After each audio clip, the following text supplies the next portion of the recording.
Hello hi everyone. आज मेरा topic है वैद्युत धारिता। मैं आपको पहली बार वीडियो बनाकर पढ़ा रहा हूँ। आशा करता हूँ कि आपको ये मेरा प्रयास अच्छा लगेगा और कोशिश रहेगी कि आगे भी आने वाले टाइम में इसी प्रकार की अच्छी अच्छी वीडियो बनाकर मैं आपके सामने लाता रहूं। आज मैं शुरू करने वाला हूँ वैद्युत धारिता। चैप्टर का नाम है, बहुत इंपॉर्टेंट चैप्टर है वैद्युत धारिता। इसमें से बोर्ड ऑफ एग्जाम में न्यूमेरिकल्स, थ्योरी, कंसेप्चुअल तीनों प्रकार के क्वेश्चन आते हैं। शॉर्ट क्वेश्चन भी आता है, लॉन्ग क्वेश्चन भी आता है। तो सबसे पहले हम जब स्टार्ट करने से पहले आपको ये बताते हैं कि वैद्युत धारिता होता क्या है। ओके, मात्रक पर तो वैद्युत धारिता होती क्या है, इसको एक्सप्लेन करने के लिए पहले हमें वैद्युत धारिता शब्द का अर्थ समझना पड़ेगा। वैद्युत धारिता शब्द का अर्थ, इसका शाब्दिक अर्थ, इसका मीनिंग होता है धारण करने की अक्षमता। इसको ऐसे समझ सकते हैं हम लोग। मान लीजिए एक बर्तन ले लेते हैं, जैसे मैंने यहाँ दिखाने का प्रयास किया। ये बर्तन है जिसका कोई अपना एक निश्चित आयतन है। जब हम इसमें कोई द्रव भरना आरंभ करते हैं, मान लीजिए मैंने एक बर्तन लिया, निश्चित आयतन है इसका, मान लीजिए सपोज करो 5 लीटर। हम इधर से पानी इसके अंदर भर रहे हैं, तो एक स्थिति ये आएगी कि ये अधिकतम 5 लीटर द्रव को ही अपने अंदर रख सकता है। जैसे ही 5 लीटर से ज्यादा होगा तो द्रव इसके बाहर निकलना आरंभ हो जाएगा। तो सीधा सीधा अर्थ ये हुआ कि इस बर्तन की कैपेबिलिटी, इसकी धारिता, इसका वॉल्यूम कितना हुआ, 5 लीटर। अब हम बात करते हैं वैद्युत धारिता के संबंध में। अब यहाँ धारिता बेसिकली वैसे तो आयतन ही है, परंतु यहाँ वैद्युत धारिता से तात्पर्य ये हुआ कि किसी भी चालक द्वारा आवेश को कहां तक अधिकतम रूप से ग्रहण किया जा सकता है, वो उसकी क्या कहलाएगी, वैद्युत धारिता कहलाएगी। ये इसकी थ्योरेटिकल डेफिनेशन है। तो इसकी डिफाइन करने के लिए होता क्या है कि हम इस चालक को लगातार धीरे धीरे आवेश देते जाते हैं। एक सिचुएशन ऐसी आती है कि इसका आवेश जब लगातार धीरे धीरे बढ़ता जाएगा तो ये चालक अपने अधिकतम आवेश को ग्रहण कर लेगा। अगर हम उस स्थिति के बाद इस चालक को नया आवेश देते हैं तो ये आवेश इसके चारों ओर जो वायु है इसमें लीकेज होना शुरू हो जाता है, यानी अक्षरित हो जाना शुरू हो जाता है। इसको डिस्चार्जिंग प्रोसीजर बोलते हैं। ये अधिकतम आवेश के बाद जो दिया गया आवेश है, ये आसपास की वायु को क्या कर देता है बेटा, आयनित कर देता है। ओके, तो अब हम आते हैं वैद्युत धारिता की मैथमेटिकल डेफिनेशन, एक्सपेरिमेंटल डेफिनेशन पर। एक्सपेरिमेंटली ये देखा गया है कि जब हम किसी चालक को आवेश के छोटे छोटे भाग देते हैं, तो आवेश इसको एक साथ तो दिया नहीं जाता। ये एक ऐसा चालक है, इसके आसपास कोई दूसरा चालक नहीं है। जब हम इसे आवेश का छोटा छोटा भाग देते हैं तो इसका विभव 0 से बढ़ना आरंभ हो जाता है, और जब हम इसे आवेश का अंतिम भाग दे चुके होते हैं तो इसका विभव 0 से बढ़कर क्या हो जाता है, कैपिटल V हो जाता है। अब देखिए एक्सपेरिमेंटली क्या देखा गया कि किसी चालक को दिया गया आवेश उसके विभव में वृद्धि के क्या होता है, समानुपाती होता है। ये एक्सपेरिमेंटली देखा गया कि आवेश उसके विभव में वृद्धि के क्या है बेटा, समानुपाती है। इसे क्या लिख सकते हैं कि Q it is equal to CV। यहाँ C जो आया है, अब इस C की बात करते हैं। ये C एक नियतांक होता है। इस C का एक निश्चित मान है जिसका मान चालक के आकार, चालक के आसपास के माध्यम, चालक के आसपास कोई दूसरा चालक है उसकी उपस्थिति पर, ये किस जो धारिता मेजर की जाती है, आवेश और वोल्टेज किस मात्रक में नापे जाते हैं, उस बात पर भी निर्भर करता है। और इसे क्या कहते हैं बेटा, चालक की वैद्युत धारिता। इसे क्या कहते हैं, चालक की वैद्युत धारिता कहते हैं। चालक की वैद्युत धारिता कहते हैं। इसके बाद अगर हम C को निकालना चाहे, C को, तो C कैसा आएगा, C it is equal to क्या होगा, Q बाई V। इसके बाद अगर हम C को निकालना चाहें तो C बराबर क्या आएगा, Q by V। C it is equal to Q by V। अब इसकी ये मैथमेटिकल समीकरण है, क्या है बेटे, मैथमेटिकली समीकरण, मैथमेटिकल समीकरण। अगर हम लोगों को परिभाषित देना है, मैथमेटिकली परिभाषित देनी है किसी चालक की धारिता की, तो किसी चालक की धारिता को हम मैथमेटिकली इस प्रकार से परिभाषित कर सकते हैं कि किसी चालक की धारिता चालक को दिए गए आवेश तथा उसके विभव में वृद्धि के अनुपात के बराबर होती है, अर्थात C बराबर Q बटे V। क्या होती है? C बराबर Q बटे V। ये इसका मैथमेटिकल फार्मूला है। अब इसके बाद इसकी परिभाषा होगी कि किसी चालक को दिए गए आवेश Q तथा उसके विभव में वृद्धि कैपिटल V के अनुपात को चालक की वैद्युत धारिता कहते हैं। इसे C से व्यक्त करते हैं। यह एक अदिश राशि है। अब यहां हम देखते हैं कि C का मान किन किन बातों पर निर्भर करता है। C का मान माध्यम की उपस्थिति पर निर्भर करता है। C का मान चालक के आकार पर निर्भर करता है। C का मान इस चालक के आसपास अगर कोई दूसरा चालक है उसकी उपस्थिति पर भी निर्भर करता है। ये इसकी तीन बातें हैं। इसके बाद हम आते हैं इसके मात्रक पर। मात्रक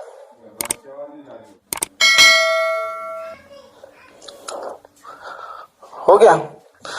स्क्रीनशॉट ले लीजिए बेटा इसका, स्क्रीनशॉट। अब इसकी हम निकालना सिखाएंगे आपको वैद्युत धारिता की विमा। वैद्युत धारिता की विमा यहां से वैद्युत धारिता की विमा, धारिता की विमा, वैद्युत धारिता की विमा। तो किस प्रकार निकालते हैं वैद्युत धारिता की विमा, इसको समझिएगा। यहां देखिएगा, हमने पढ़ा है चूंकि हमारी धारिता जो होती है, धारिता यानी कि शॉर्ट में वैद्युत धारिता, वैद्युत धारिता जो होती है हमारी क्या होती है? वो होती है कूलाम प्रति वोल्ट, कूलाम प्रति वोल्ट। अब हम वोल्ट को क्या लिखते हैं? कूलाम प्रति वोल्ट को लिखते हैं हम जूल प्रति कूलाम, जूल प्रति कूलाम। इसको हम क्या लिखते हैं? कूलाम गुना coulomb, coulomb multiply coulomb, divide में कितना आ जाएगा? जूल। कूलाम की विमा क्या होती है बेटा? 80। कूलाम की विमा दूसरे की 80 और डिवाइड में जूल की विमा होती है ml स्क्वायर टी की पावर -2। वैद्युत धारिता के सूत्र से हमारा C हमने देखा है, C बराबर क्या होगा? Q बटे V। Q का मात्रक कूलाम में है, V का मात्रक वोल्ट में, कूलाम प्रति वोल्ट। कूलाम प्रति वोल्ट, वोल्ट को लिखा जाएगा कूलाम प्रति जूल प्रति कूलाम। कूलाम ऊपर चला जाएगा, मल्टीप्लाई हो जाएगी कूलाम गुण मल्टीप्लाई कूलाम अपॉन जूल। तो कूलाम की जो विमा होती है 80 गुना 80 divided by ml square T की घात -2। तो ये आ जाएगा हमारा, यहां से सोल्व हो गए। देखो बेटा, ये m ऊपर जाएगा इनवर्स में, l है नहीं है तो ये भी इनवर्स में जाएगा, t है नीचे इनवर्स स्क्वायर है, ऊपर t एक पावर यहां से एक यहां से, तो कितना हो जाएगी? 4 हो जाएगी। और a अकेला है हमारे यहाँ, तो a हो गया 2। ये इसकी विमा है, ये इसके डायमेंशन है।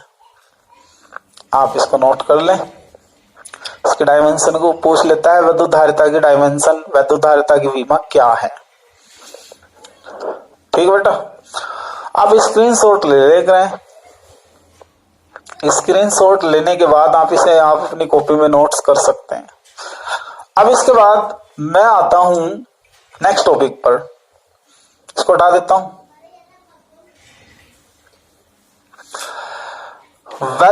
यहां से टॉपिक डालते हैं। पहला टॉपिक है विलगित गोलीय चालक की धारिता। विलगित गोलीय चालक की धारिता। Electrical capacitance of an isolated spherical conductor, isolated spherical conductor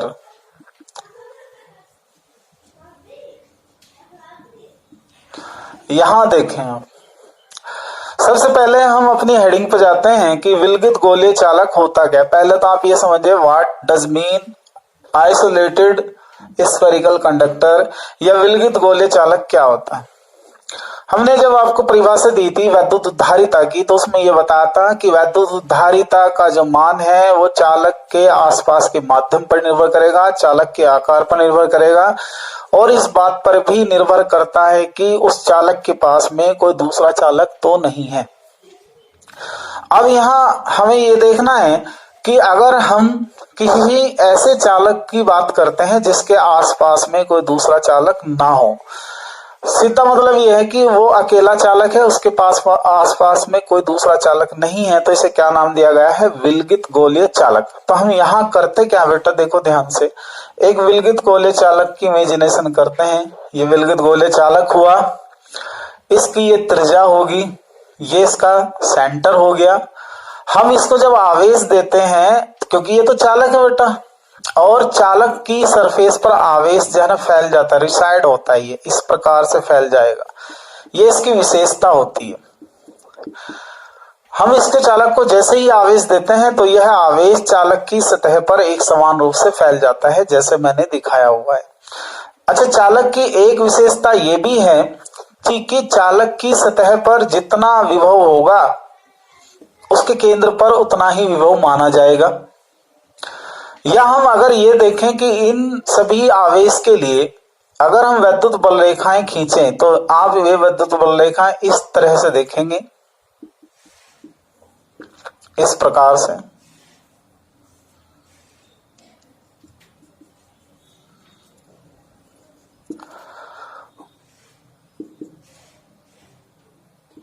आप इस फिगर को देखें, इस फिगर में दो बातें हैं। वैद्युत बल रेखाएं एक तो पृष्ठ के लंबवत हैं, पृष्ठ के क्या बेटा, लंबवत हैं। और हमने पढ़ा था वैद्युत बल रेखाओं के गुण में कि वैद्युत बल रेखाएं चालक पर लंबवत होती हैं। और एक बात ये, इसके साथ साथ ये पता चल गया कि ये हुआ हमारा वैद्युत क्षेत्र। वैद्युत बल रेखाएं किसको रिप्रेजेंट करते हैं, वैद्युत क्षेत्र को।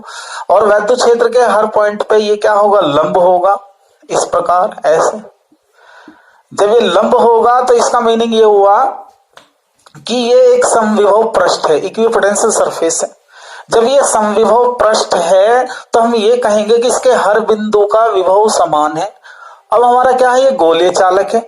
गोलीय चालक की ये विशेषता होती है, जो सतह पर विभव होगा वही केंद्र पर विभव होगा। अगर ये अचालक होता तो ये परिस्थिति अलग होती, सतह पर विभव जरूरी नहीं है कि वो केंद्र पर भी विभव वही हो।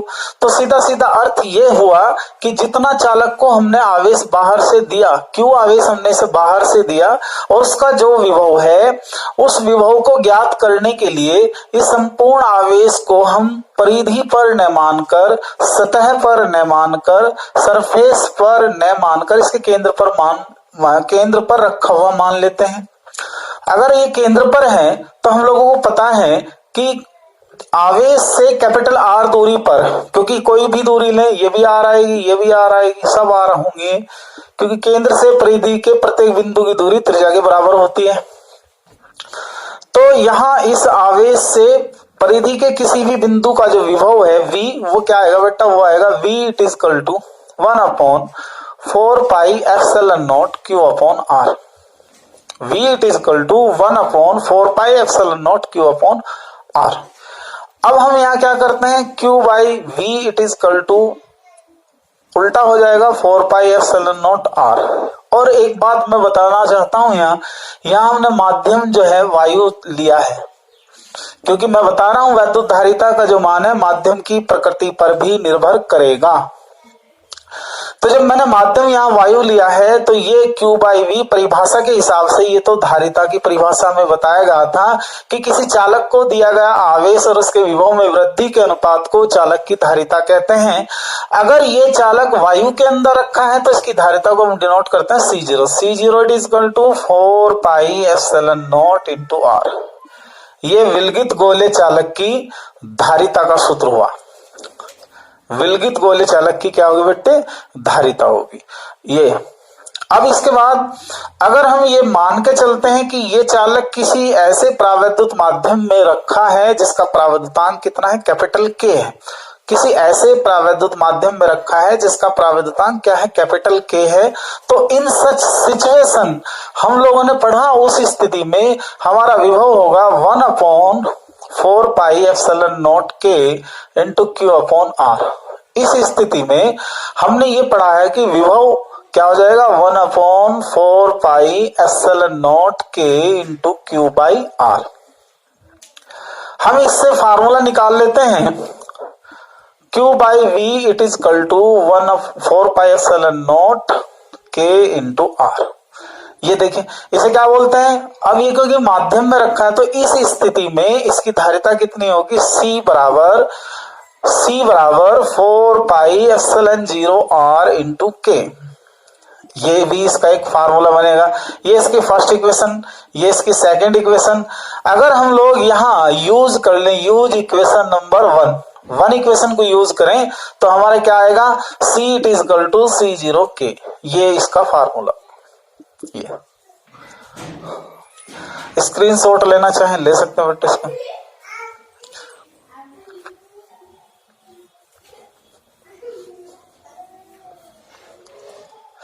ठीक है बेटा, आज मैं बस इतना ही कराऊंगा।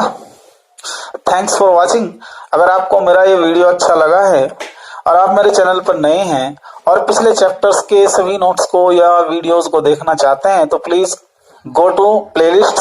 आप प्लेलिस्ट में जाइए, हर चैप्टर के प्लेलिस्ट, हर चैप्टर की वीडियो के जितने भी नंबर हैं, मान लीजिए एक चैप्टर में 6 वीडियो हैं तो मेरी 6 की 6 वीडियो को मैंने मेंशन किया है प्लेलिस्ट में। आप उसमें से कंप्लीट चैप्टर को स्टडी कर सकते हैं। Thanks again for watching my channel.